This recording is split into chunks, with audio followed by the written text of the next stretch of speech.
সবাই খালি ভিডিও করে গো। হানি সিঙ্গার। আমরা কোথায় যাচ্ছি? বেনারস।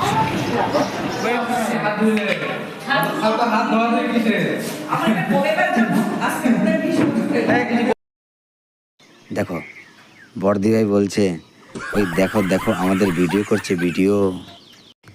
সত্যি দীঘায় এসে এত মজা, সেই মজা। তো আমরা সবাই মিলে খুব আনন্দ করলাম। বন্ধুরা দীঘায় এসে মাছ খাবো না তা কখনো হয়? সেই মাছ খেলাম। ধীরে ধীরে বড়ি চলি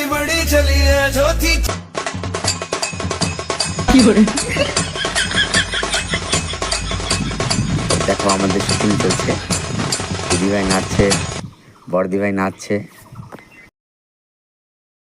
মনের একটু শখ ছিল সমুদ্রের মাঝখানে যাবো, শখটা পূরণ করলাম।